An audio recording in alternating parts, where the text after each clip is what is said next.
Les habitants de Kampala boudent le train de banlieue qui vient d'être restauré après 3 décennies d'hibernation.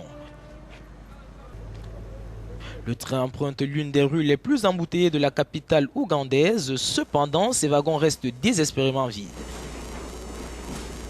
Sur les 5 ateliers aujourd'hui, un seul est occupé.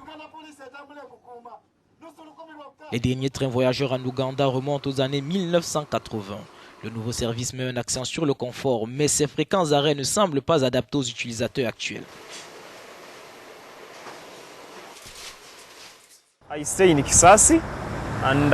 Je n'emprunte pas le train parce que je n'y ai pas accès, indique cet habitant.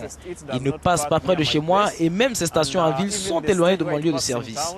Pour prendre le train, il faut se rendre à la gare et je ne suis pas sur la ligne, indique cet autre.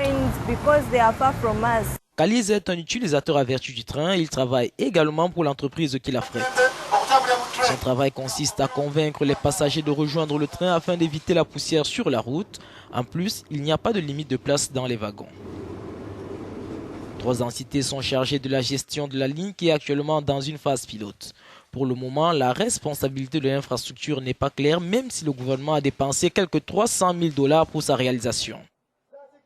Le train relie le centre-ville et Nanmanve, une banlieue de Kampala.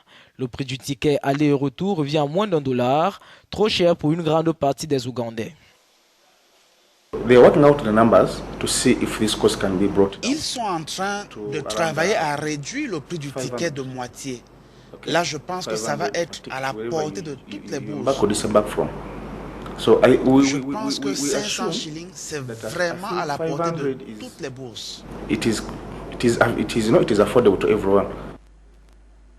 Il semble encore trop tôt pour donner une évaluation, mais si le nombre de passagers du nouveau train n'augmente pas, estiment des observateurs, cela voudrait dire que les habitants de Kampala ont besoin de quelque chose de meilleur qu'un train de banlieue. L'ambition du nouveau train est pourtant immense, relier la capitale ougandaise au reste du pays et à terme à d'autres villes d'importance en Afrique australe.